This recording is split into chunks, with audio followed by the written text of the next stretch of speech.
ನಮಸ್ತೆ ನನ್ನ ಪ್ರಿಯ ವೀಕ್ಷಕರೇ, ನಮ್ಮ ಲಕ್ಷ ಚಾನಲ್ಗೆ ಸ್ವಾಗತ.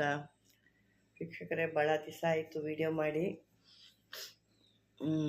ಇವತ್ತು ಸ್ವಲ್ಪ ಸಮಯ ಇಲ್ಲ, ಆದರೂ ಸಮಯ ಮಾಡ್ಕೊಂಡು ಭಾಳ ದಿವಸ ಆಯ್ತಲ್ಲ, ನಮ್ಮ ವೀಕ್ಷಕರಿಗೆ ಒಂದು ಒಳ್ಳೆಯದು ಕೊಡೋಣ ಅನ್ನೋ ಉದ್ದೇಶಕ್ಕೆ ನಾನು ಇವತ್ತು ನಿಮಗೆ ಒಂದು ಅದ್ಭುತವಾದಂಥ ಒಂದು ಯಂತ್ರ ಕೊಡ್ತಾಯಿದ್ದೀನಿ.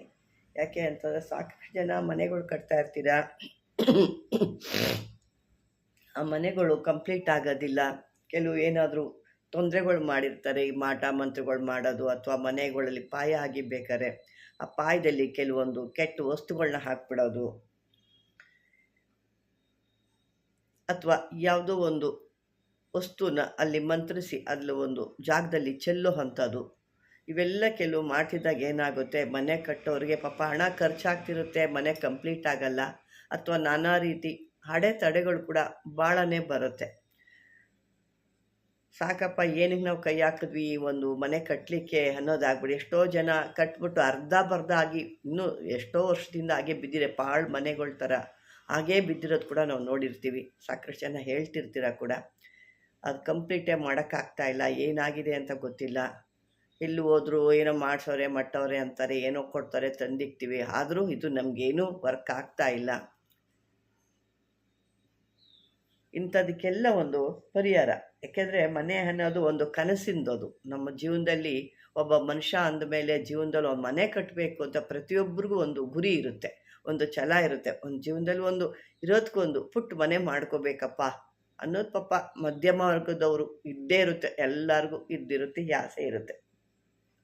ಅಂಥವ್ರಿಗೆಲ್ಲ ಹಾಗೆ ಈ ಮನೆ ಕಟ್ಟಬೇಕಾದ್ರೆ ಯಾವುದೇ ರೀತಿ ಅಡೆತಡೆಗಳು ಬರ್ದಂಗೆ, ತೊಂದರೆಗಳಾಗ್ದಂಗೆ, ಈ ರೀತಿ ಒಂದು ಮಾಟ ಮಂತ್ರ ಪ್ರಯೋಗ ಏನೇ ಆದರೂ ಅಲ್ಲಿ ತೊಂದರೆ ಆಗ್ದಂಗೆ ಒಂದು ವ್ಯವಸ್ಥೆನ ಇಲ್ಲಿ ನಾನು ಮಾಡಿ ತೋರಿಸ್ತಾ ಇದ್ದೀನಿ.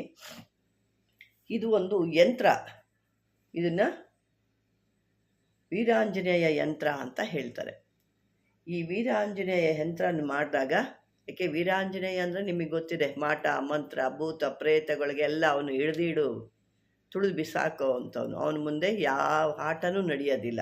ಯಾವ ಮಾರಿ ಮಂತ್ರಿ, ಈ ರಾಕ್ಷಸಿ, ಇವು ದುಷ್ಟಶಕ್ತಿಗಳು, ಭೂತಗಳು, ಪ್ರೇತಗಳು ಯಾವುದು ಅವನು ಹತ್ರಕ್ಕೆ ಸುಳಿಸ್ಕೊಡಲ್ಲ.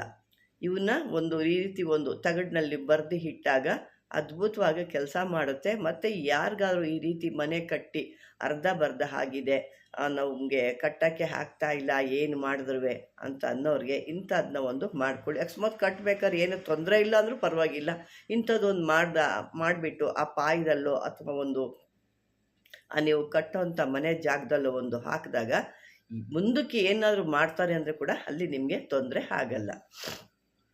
ಇದನ್ನು ಬನ್ನಿ ಇವತ್ತು ಇದನ್ನೇ ಯಾವ ರೀತಿ ತಯಾರು ಮಾಡ್ಕೊಳ್ಳೋದು, ಯಾವತ್ತು ತಯಾರು ಮಾಡ್ಕೋಬೇಕು, ಇದಕ್ಕೆ ಮಂತ್ರ ಯಾವುದು ಅಲ್ವಾ, ಅದನ್ನು ತಿಳ್ಕೊಳ್ಳೋಣ.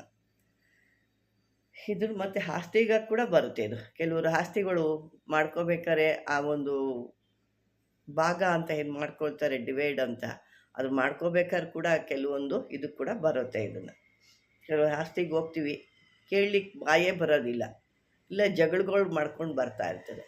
ನಿಮಗೆ ಬರಬೇಕಾದಂಥ ಸ್ಥಳದಲ್ಲಿ ಕೂಡ ಇದನ್ನ ಎತ್ಕೊಂಡೋಗಿ ಇಟ್ಟರೆ ಅಲ್ಲಿ ಆ ಒಂದು ತೊಂದರೆಗಳು ನಿವಾರಣೆ ಆಗುತ್ತೆ ಅಂತ ಹೇಳ್ತಾರೆ. ಬನ್ನಿ ಇವಾಗ ನೋಡ್ಕೊಳ್ಳೋಣ. ಇದನ್ನು ಮಾಡೋವಂಥ ಸಮಯ ಬಂದು ನಿಮಗೆ ಶನಿವಾರ ಅಮಾವಾಸ್ಯೆ ಬಂದಿರಬೇಕು, ಇಲ್ಲ ಮಂಗಳವಾರ ಅಮಾವಾಸ್ಯೆ ಬಂದಿರಬೇಕು. ಯಾಕೆ ಶನಿವಾರ ಮಂಗಳವಾರ ಆಂಜನೇಯನಿಗೆ ಭಾಳ ಇಷ್ಟವಾದ ದಿನ, ಅಲ್ಲಿ ಅರ್ಥ ಮಾಡ್ಕೊಳ್ಳಿ. ಅದನ್ನು ಬರಿಬೇಕಾಗುತ್ತೆ. ಬರೆದು ಇದಕ್ಕೆ ಬಿಳಿ ಹೂವು ಯಾವುದಾದ್ರೂ ಪರವಾಗಿ, ಮಲ್ಲಿಗೆ ಹಾಕ್ಬೋದು, ಕಾಕಡ ಹಾಕ್ಬೋದು, ಯಾವುದಾದ್ರೂ ಬಿಳಿ ಹೂವಿನಲ್ಲಿ ಇದನ್ನು ಪೂಜೆ ಮಾಡಬೇಕು ನೀವು.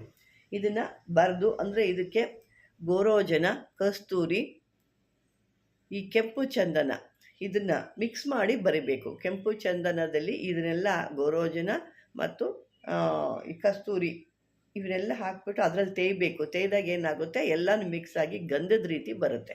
ಆ ಗಂಧದ ರೀತಿ ಬಂದಂಥದ್ರಲ್ಲಿ ನೀವು ಮಲ್ಲಿಗೆ ಗಿಡದಾಗಲಿ ಅಥವಾ ತುಳಸಿ ಗಿಡದ ಕಡ್ಡಿ ಆಗಲಿ ಅದನ್ನು ಒಂದು ಲೇಖಣಿ ಥರ ಮಾಡ್ಕೋಬೇಕು. ಮಾಡಿಕೊಂಡು ಅದನ್ನು ಈ ಒಂದು ತಗಡು ಅಂದರೆ ಗೊತ್ತಲ್ವ, ಮಾಮೂಲಿ ನಾವು ಯಂತ್ರಗಳು ಬರಿತೀವಲ್ಲ, ತಾಮ್ರದ ತಗಡು, ಈ ತಗಡಿನಲ್ಲಿ ಬರಿಬೇಕು. ಮೊದಲು ಇನ್ನೊಂದು ವಿಷಯ ಹೇಳ್ತೀನಿ, ಆ ತಗಡನ್ನ ನೀವು ಮೊದಲು ಶುದ್ಧಿ ಮಾಡ್ಕೋಬೇಕು.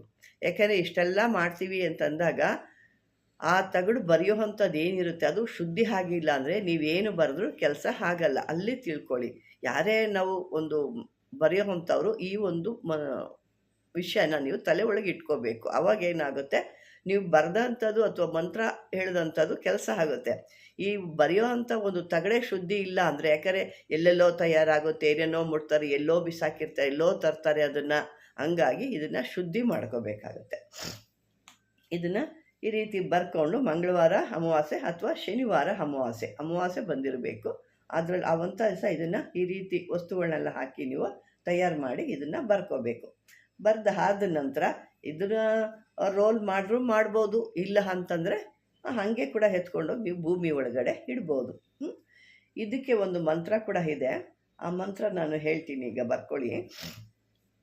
ಓಂ ಹೈಂ ಹ್ರೀಂ ಹನುಮತೆ ರಾಮದೂತಾಯ ಓಂ ನಮೋ ಹನುಮಂತಾಯ ಅವೇಶಾಯ ಸ್ವಾಹ. ಇದಿಷ್ಟೇ. ಇನ್ನೊಂದು ಬಾರಿ ಹೇಳ್ತೀನಿ ನಾನು. ಓಂ ಹೈಂ ಹ್ರೀಂ ಹನುಮತೆ ರಾಮದೂತಾಯ ಓಂ ನಮೋ ಹನುಮಂತಾಯ ಅವೇಶಾಯ ಸ್ವಾಹ. ಇದನ್ನು ಹೇಳ್ಕೊಬೇಕು. ಈ ಮಂತ್ರ ಹೇಳ್ಕೊಂಡು ನೀವು ಬಿಳಿ ಹೂನಲ್ಲಿ, ಮತ್ತೊಮ್ಮೆ ಹೇಳ್ತಾ ಇದ್ದೀನಿ, ಬಿಳಿ ಹೂನಲ್ಲಿ ನೀವು ಅರ್ಚನೆ ಮಾಡಬೇಕಾಗುತ್ತೆ. ಅರ್ಚನೆ ಮಾಡಿ ತದನಂತರ ಅದಕ್ಕೆ ಗಂಧ ಅಥವಾ ಅಷ್ಟಗಂಧ ಅಥವಾ ಕೇಸರಿ, ಇದನ್ನು ಈ ಅಷ್ಟಗಂಧಕ್ಕೆ ಕೇಸರಿ ಮಿಕ್ಸ್ ಮಾಡ್ಕೋಬೋದು. ಇಲ್ಲ ಅಂತಂದರೆ ಬರೀ ಅಷ್ಟಗಂಧ ಇದ್ದರೂ ಕೂಡ ನೀವು ಅದನ್ನು ಆ ಒಂದು ಲೇಪನ ಥರ ಮಾಡಬೇಕು. ಅಂದರೆ ಹಿಂದಗಡೆ ಏನು ತಗಡು ಫಸ್ಟಲ್ಲಿ ಬರೆದಿರ್ತೀರ, ಆ ತಗಡು ಹಿಂದುಗಡೆ ಈ ಒಂದು ಅಷ್ಟಗಂಧನ ಇಟ್ಕೋಬೋದು. ಇಟ್ಕೊಂಡು ಅದನ್ನು ನೀವು ಸುಳಿ ಸುತ್ತಬಿಟ್ಟು ಹಾಕ್ತಿರೋ ಅಥವಾ ಹಾಗೆ ಇಡ್ತಿರೋ ಅದು ನಿಮಗೆ ಸೇರಿದ್ದು, ಯಾವ ರೀತಿ ಆದರೂ ಮಾಡ್ಕೋಬೋದು. ಇದನ್ನು ಈ ರೀತಿ ಮಾಡ್ಕೊಂಡಿದ್ರೆ ಇದನ್ನು ಎಷ್ಟು ಬಾರಿ ಹೇಳಬೇಕು ಅಂತ ಕೇಳ್ತೀವಿ. 108 ಬಾರಿ ಹೇಳಬೇಕಾಗುತ್ತೆ. 108 ಒಂದು ಮಾಲೆ ನೀವು ಅದನ್ನು ಹೇಳ್ಕೊಂಡು, ಇದಕ್ಕೆ ಈ ಕೆಂಪು ಚಂದನದ ಮಣಿ ಬರುತ್ತೆ, ಆ ಕೆಂಪು ಚಂದನದ ಮಣಿಲಿ ಹೇಳಿದ್ರೆ ಒಳ್ಳೆಯದು. ಸಿಕ್ಕಿಲ್ಲ ಅಂದರೆ ರುದ್ರಾಕ್ಷ ತೊಗೊಳ್ಳಿ, ಪರವಾಗಿಲ್ಲ, ಅದು ನಡೆಯುತ್ತೆ. ಕೆಂಪು ಚಂದನ ತೊಗೊಳ್ಳಿ, ಸಿಕ್ಕಲಿಲ್ಲ ಅಂದರೆ ರುದ್ರಾಕ್ಷ ಮಾಲೆ ತೊಗೊಂಡು ಇದನ್ನು ಜಪ ಮಾಡಿ ಅಂದರೆ ಈ ರೀತಿ ಹೇಳ್ಕೊಬೇಕಷ್ಟೇ. ಈ ಮಂತ್ರ ಏನು ನಾನು ಹೇಳಿದೆ ಆ ಮಂತ್ರನ ಹೇಳ್ಕೊಂಡು ಆ ಬಿಳಿ ಹೂವಿನಲ್ಲಿ 108 ಬಾರಿ ಅರ್ಚನೆ ಮಾಡಬೇಕು. ಆ ಅರ್ಚನೆ ಮಾಡಿದಾಗ ನೀವು ಇದಕ್ಕೆ ಒಂದು ಧೂಪ ದೀಪ ಎಲ್ಲ ತೋರಿಸಿ, ಒಂದಿಷ್ಟು ಬಾಳೆಹಣ್ಣಿಕ್ಕಿ ಒಂದು ನೈವೇದ್ಯ ಮಾಡಿ, ಎಲೆ ಅಡಿಕೆ ತಾಂಬೂಲೆಲ್ಲ ಇಟ್ಟು ಒಂದು ಕಾಯನ್ನು ಹೊಡೆದು, ಅಂದರೆ ಅದು ನಿಮ್ಮ ರಕ್ಷಣೆ, ನಿಮ್ಮ ಒಂದು ಮನೆ ಕಟ್ಟೋಕ್ಕೆ ಮುಂದಕ್ಕೆ ಏನು ತೊಂದರೆ ಆಗದಿರೋ ಅಂಥ ಒಂದು ರಕ್ಷಣೆ, ಆ ಹನುಮಂತನ ಒಂದು ಕೃಪೆ ನಿಮ್ಗೆ ಇರಲಿ ಅನ್ನೋ ಒಂದು ಉದ್ದೇಶಕ್ಕೆ ಇದನ್ನು ಮಾಡೋದು. ಇದು ನಿಮ್ಮ ಕೃಪೆ ನಿಮಗೆ ಬೇಕು ಅಂದರೆ ಈ ರೀತಿ ಮಾಡಿ, ನೀವು ಯಾವುದೇ ತೊಂದರೆ ಇಲ್ದಂಗೆ ನಿಮ್ಮ ಆಸ್ತಿಯಲ್ಲಿ ಅಥವಾ ನಿಮ್ಮ ಜಮೀನಲ್ಲಿ ಅಥವಾ ನಿಮ್ಮ ಒಂದು ಕಟ್ತಾ ಇರುವಂಥ ಸ್ಥಳದಲ್ಲಿ ಇದನ್ನು ಇಟ್ಟು ನೀವು ಪೂಜೆ ಮಾಡಿ ಅಲ್ಲಿ ಪ್ರತಿಷ್ಠಾಪನೆ ಮಾಡ್ಬೋದು ಅಂತ ಹೇಳ್ತಾ ವೀಕ್ಷಕರೇ,